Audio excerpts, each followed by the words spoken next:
Welcome to Art with Miss Rickard. Today, we are going to be learning about forms. Time for a mini quiz. I want you to take a look at the next two things that appear on your screen, and your quiz is to compare and contrast them, to think about what they are. Let's take a look. Okay, so we see the white one and the gray one. Think for a moment about what they are.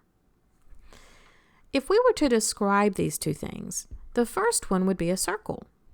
We could say that it is two-dimensional, that it is flat, and that it is a shape. When we look at the second, we notice it is a sphere, it's three-dimensional, it's round, and it is a form. Remember, today we're talking about forms, not shapes. So a lot of times we think about shapes and forms in math class, and we kind of mix up those two words because in math class we use the word shape for both of these groups. But in art class, shapes are always flat and two-dimensional. So we're not talking about shapes this week. We're only going to be talking about forms. Forms such as spheres and cylinders and cones and pyramids and rectangular prisms and cubes. Forms that could be used to create art. Our world is actually a form. The whole globe is a sphere. And within the world that we live in, we are completely surrounded by three-dimensional forms all the time. The city that you live in and the buildings that you walk by frequently, those are all forms, many of them rectangular prisms. The food that you eat is also a form. We see cones and spheres and cubes and triangular prisms as we see our food and the foods that we eat. Food is also a form, and it's the type of form we see in our everyday life. But that's not the only thing. Our human body is a form. We are made up of cylinders for legs and prisms for our bodies and arms and fingers. We are put together in this creative assortment of forms. So our bodies are three-dimensional too. And artists have been taking the knowledge of forms with them to create art in the world that we live in. Let's take a look at some forms in artwork.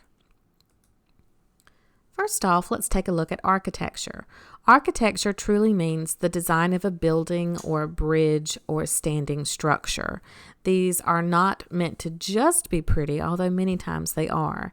This example of architecture is the Taj Mahal. You notice the cylinders on the sides and that dome across the top.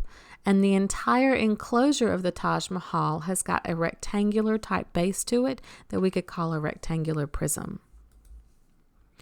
We also see here the Eiffel Tower. The Eiffel Tower is also a type of form. It stands up into the sky, reaching high into those clouds. The Sydney Opera House of Australia is also a very unique type of architecture, with the curved, conical, round shapes across the top. We recognize this as the Sydney Opera House. Really interesting forms here.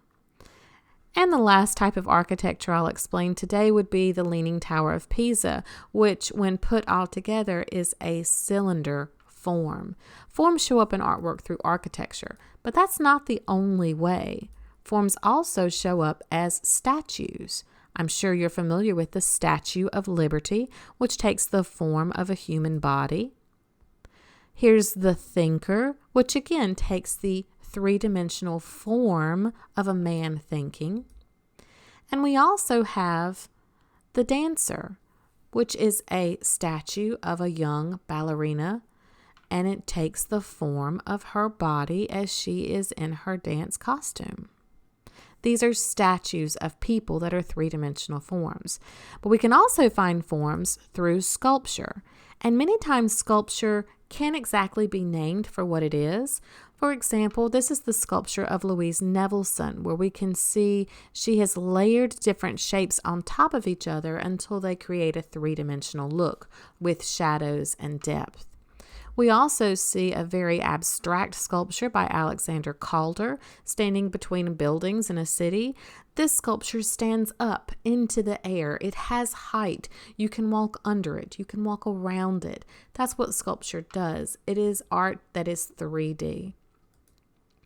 And lastly, we can see Jeff Koons. His sculptures resemble balloon animals, but they're not actually made out of balloons.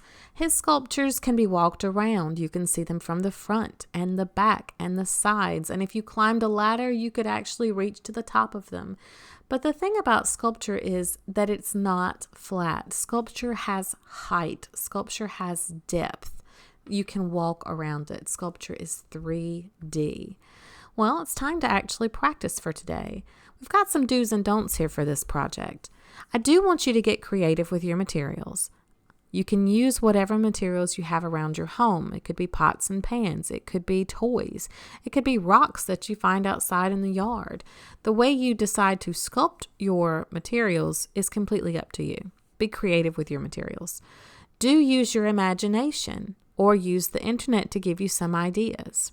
I do want you to create art that has height, that stands up, and have fun with this. Do not just throw something together. I would like you to think about what you're doing some. Do not try to rush or hurry to finish. Do not draw or paint a picture, because that would be a flat work of art instead of a sculpture or statue, and it wouldn't be using forms. And I do want you to encourage yourself to keep going. Don't get frustrated.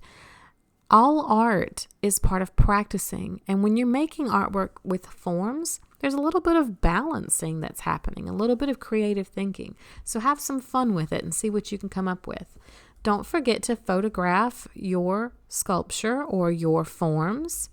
Make sure you take a picture of whatever it is you create, and then I do want you to turn that picture into me through the computer.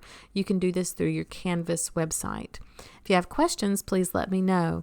And until then, go have fun.